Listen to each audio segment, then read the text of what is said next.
Good morning, all of you.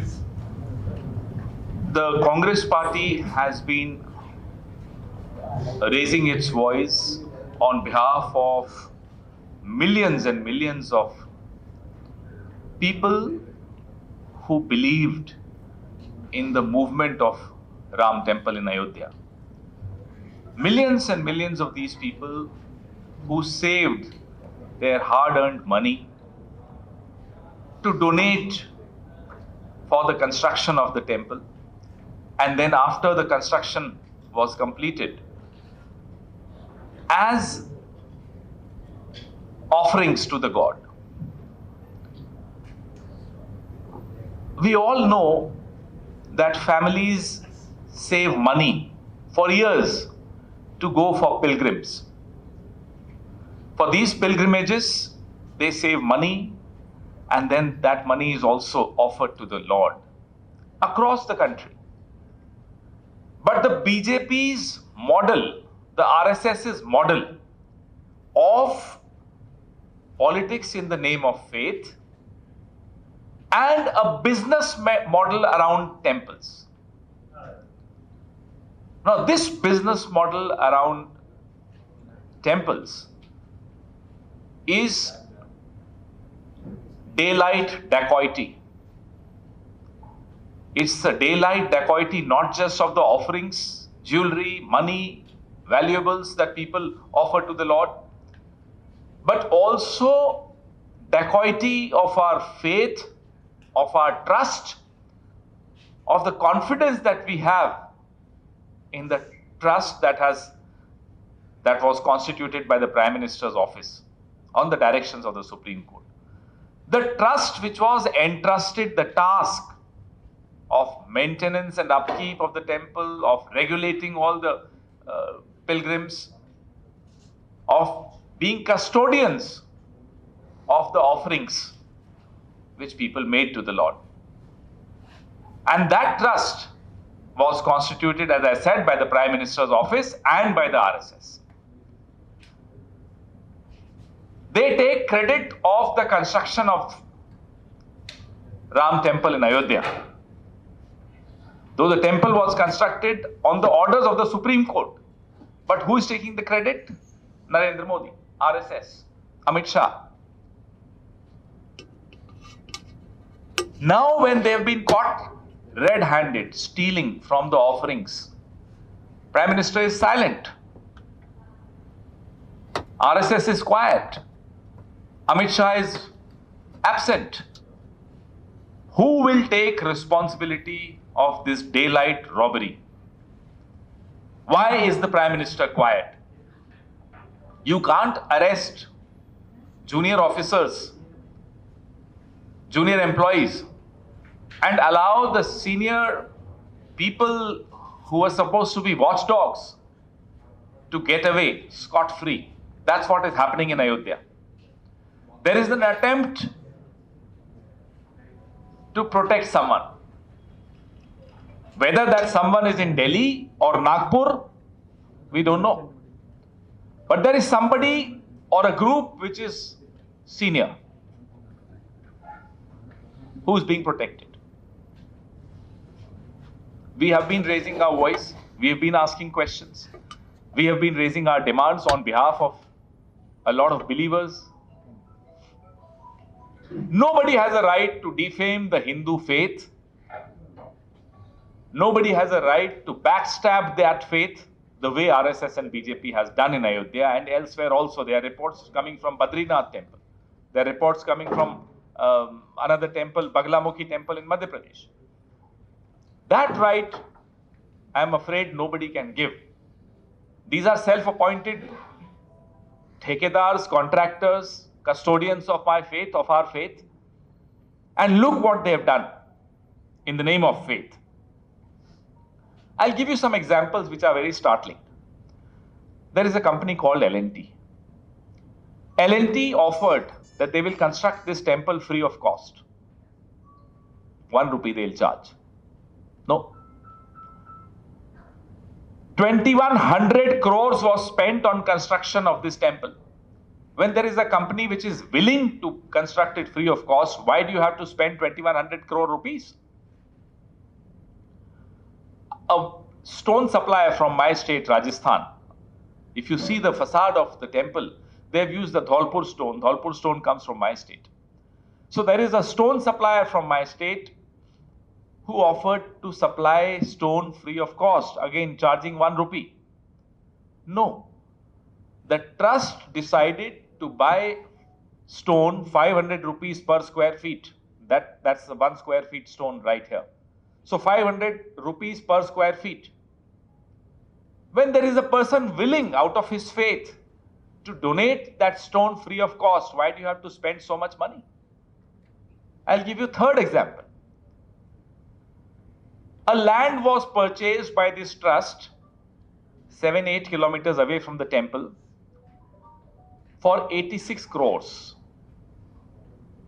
And now on that land, they were growing cattle feed. Believe me, there is no Gaushala attached to the temple. So who were you growing this cattle feed for? That land was bought by the trust at the price which is 8 times higher than the market price. What was happening in the name of faith in Ayodhya? What is still happening in the name of faith in Ayodhya? Raises very, very important questions. We have asked the Prime Minister to speak up.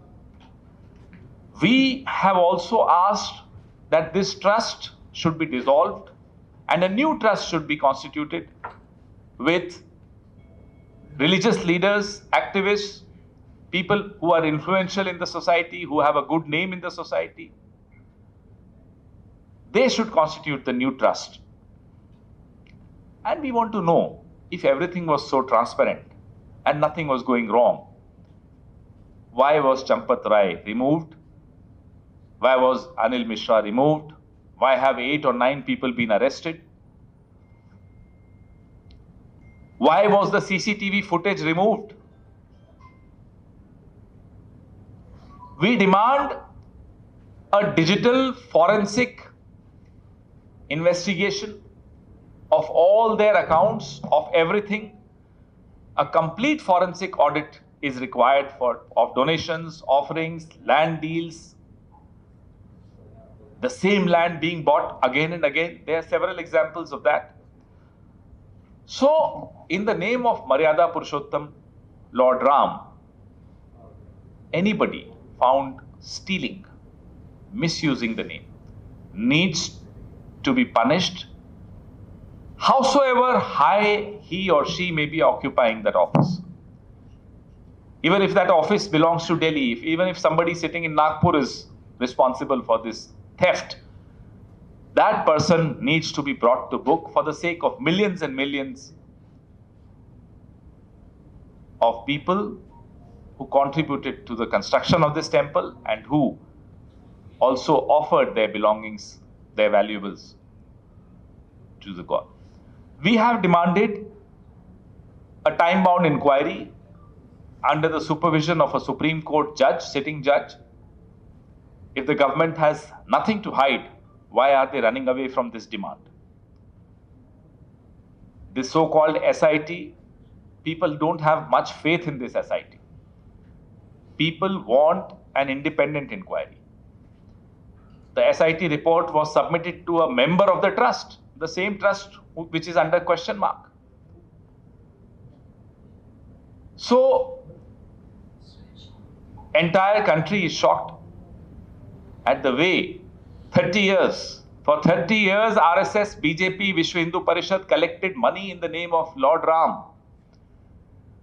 Nirmohi Akhada accused the Vishwa Hindu Parishad of siphoning off 1400 crores some 25 years ago. No investigation.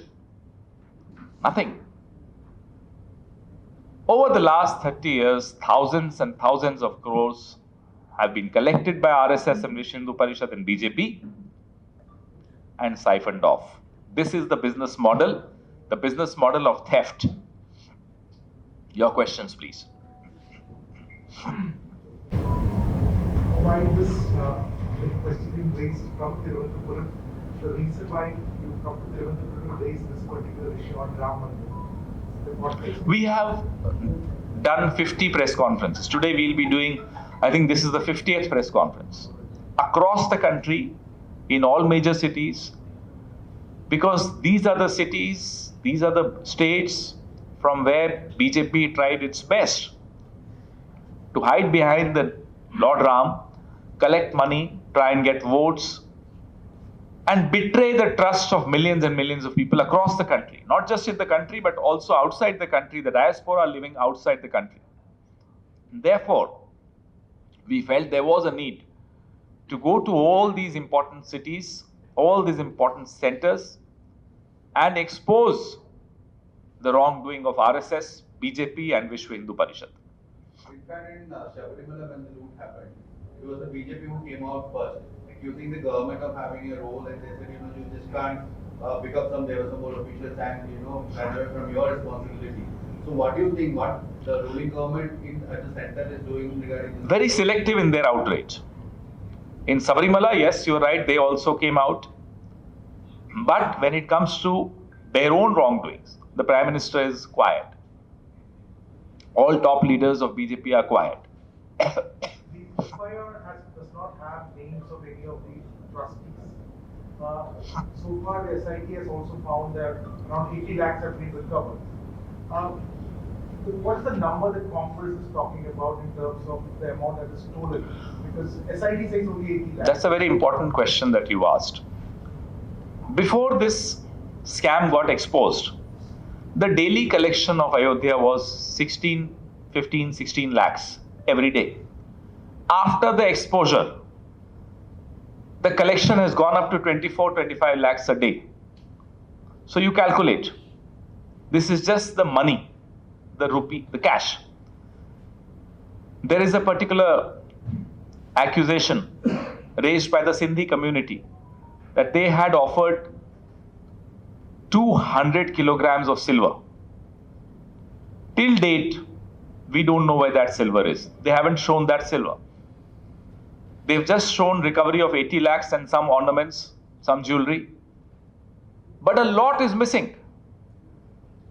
So we haven't really arrived at an exact figure because of lack of transparency. But if you roughly calculate, if the offerings have gone up from 16 lakhs to 25 lakhs, calculate from the last 4-5 years, and you will arrive at a figure. Mr. Karam, apart from these press conferences, why are you shying away from having public protest on this issue? We are doing it in Uttar Pradesh. Our Pradesh Congress Committee is doing it. They are on the roads. In fact, they were put under house arrest. Our PCC president and all our senior leaders of Uttar Pradesh were put under house arrest. So at every level, we are raising this issue. But don't you think it should be a nationwide? It will. This is the reason why we are doing press conferences. So there are various levels of protest. You're right. We will be doing it. When the Pran Pratishtha happened, the top leaders of the Congress party, Sonia Kharge, nobody attended, calling it a political event. Now, when the scam came out on July 7th, that Chief Minister of Himachal Pradesh took out a mask and did Havan outside the temple and even said Rajiv Gandhi was crucial in opening the locks of the temple. So, what is the stance of the Congress party? Look, not just some of us. The Shankaracharya, Swami Avimukteswaranand ji, was asked, why haven't you gone to the temple? He came up with a beautiful response. And that sums up the feelings of millions of Hindus. That this has become the collection center for RSS. Instead of a temple, they are using it as a collection center for RSS, and therefore, Swami Avimukteswaranand ji said that he hasn't gone to the temple. You use temples as collection center for your money, and you use your own Nagpur headquarters and your BJP headquarters as pilgrim centers. And if you come with me to Delhi, I'll take you to the newly constructed headquarters of RSS in Delhi, in Jhandewala. I have traveled across the world a lot. I have traveled across the country a lot. I have not seen a more lavish, a more luxurious building as the RSS headquarters in Delhi. You come with me to the BJP headquarters in Delhi. You and I have heard of and perhaps visited some 7-star properties in the country. If there is something called 14-star, it's the BJP headquarters in Delhi. Is this why you are looting temples? Is this why you are indulging in large-scale corruption? Where is that money coming from? You ask us, why have we not gone to the temple? We ask you, why have you misused this temple? Why have you betrayed the faith and trust and confidence of people, of millions and millions of Hindus? That's the question all of us have in our minds. Would you like to take some other questions apart from this? If this is over, When you say that people are not trusting the trust, so if you are considering to be part of the new trust which you are... please bring religious leaders. Please bring the Shankaracharyas. After all, they should be the custodian of our faith. Not Mohan Bhagwat, for God's sake. Not Narendra Modi, for God's sake.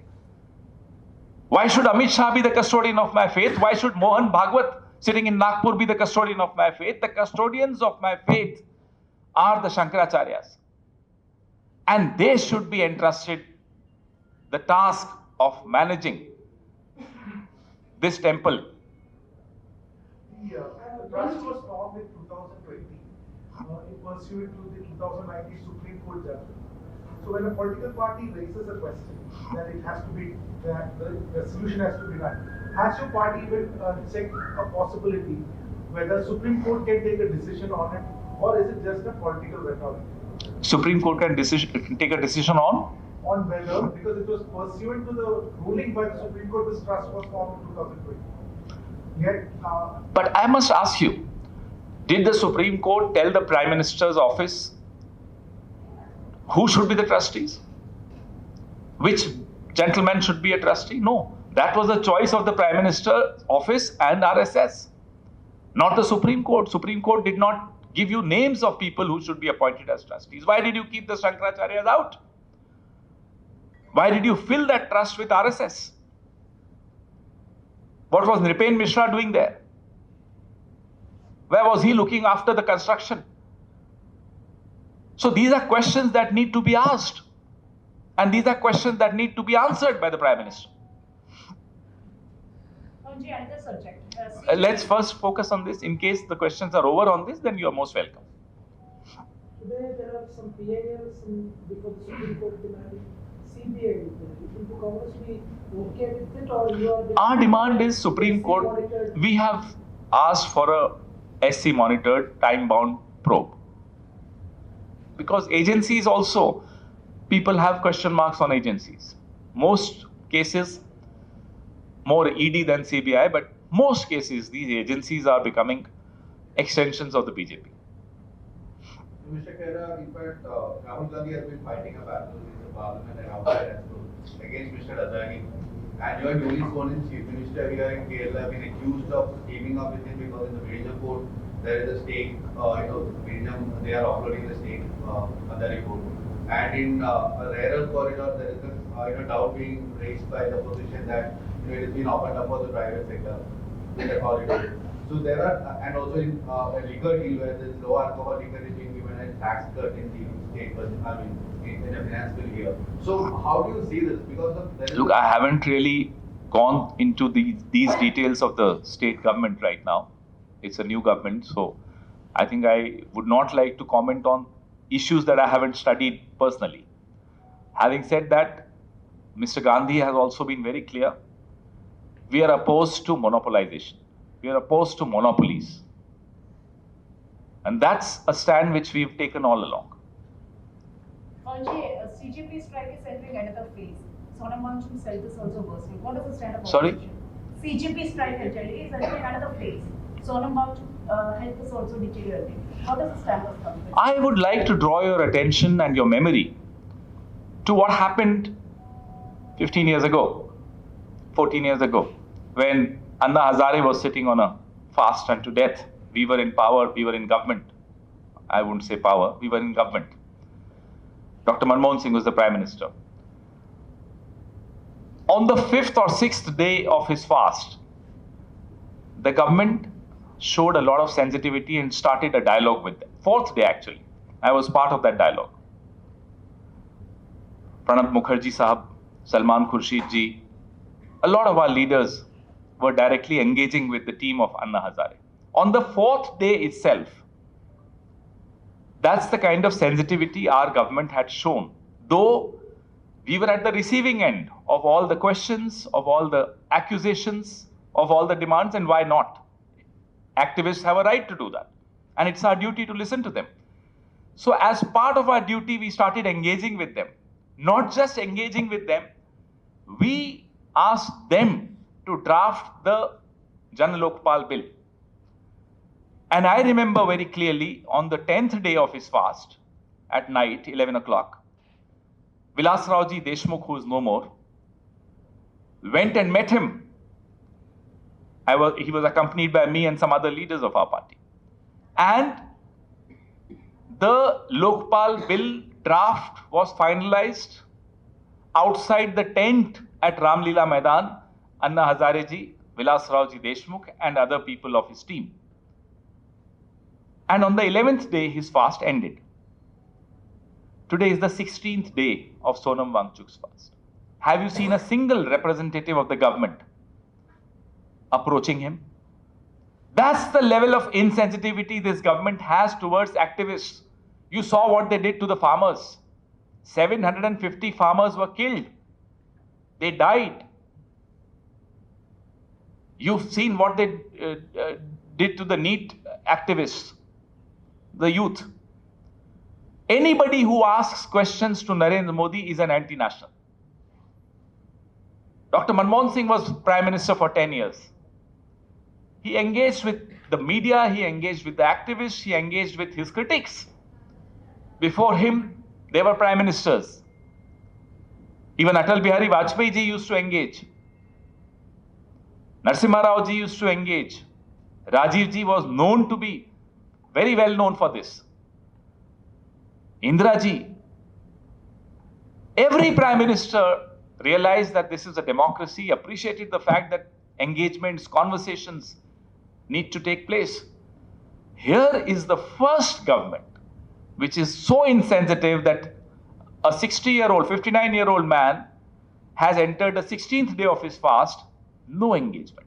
Prime Minister is, I think, back now. He's busy giving melody chalk toffees to somebody in Italy. But what is opposition stand? Like, do opposition... Engage with the people who are asking questions. That's our stand. You are in power. You have to engage. Why are you not engaging? Nobody is your enemy. You are in power. Therefore, questions will be asked to you. Demands will be made of you. Criticism also you'll have to face. But for God's sake, please engage. Are you supporting the CJP protest or not? The issues raised by anyone need to be supported. We support all issues raised by anyone in this country. We don't call them anti-national. Whether we are in power or we are in opposition, these are issues which we all support. In fact, if you've seen, and I'm sure you have, Kota in Rajasthan saw a huge gathering in the series which Mr. Gandhi started there, Chhatron Ki Goonj, the echo of the youth, of students. And 17th, again, he's doing it in Dehradun. So, we have been consistently raising the voice, the issues faced by the youth of this country who prepare for exams and the papers get leaked. They reappear for the exams. There is no faith people have in the examination system of this country. Sir, it's been a week after Wayanad landslide, and BJP is now questioning that MP Priyanka Gandhi Vadra has not visited Wayanad yet. So if we visit, they will say they are disrupting the relief work. If we don't visit, they'll say, oh, they haven't visited. Fact of the matter is, we have a sensitive, responsible government in Kerala.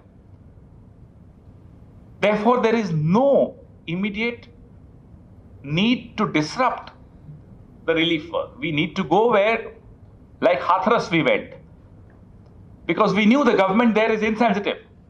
And to flag the issues, a visit of this kind was required. You see, on the temple control, I'm asking about a broader Sure. issue. You see, in Kerala, in congresswoman states also, there is the state control of temples, and there is pilfering, there is stealing happening. Whether it's a private trust, now it has been alleged the private trust is also stealing. So you are saying that there should be a court monitor audit of temples. Would this standard should be applied for all the temples, whether it is state controlled or not? Because here we see in Sabrimala, it was the state controlled temple, there has been stealing. Whether it is private also, there is stealing. So shouldn't this standards apply to all the temples? Well, this is an important debate that we need to have in this country. I'm glad you've asked this question because time has come for this kind of a debate. What happened in Ayodhya is unprecedented for several reasons. Ayodhya was a temple that was constructed after 30 years of politics around that issue. Through a Supreme Court order, it got constructed. The trust was made because of the Supreme Court order. But all through these 3 decades, we've seen one particular party, one particular ideology, one organization called the RSS and the Vishwa Hindu Parishad, misusing the movement, misusing the faith of people, not just for votes, but also for money. So this model needs to be exposed as soon as possible. This exposure is required so that no other party, never again in future, has the courage to misuse the faith of people, to betray the faith of people.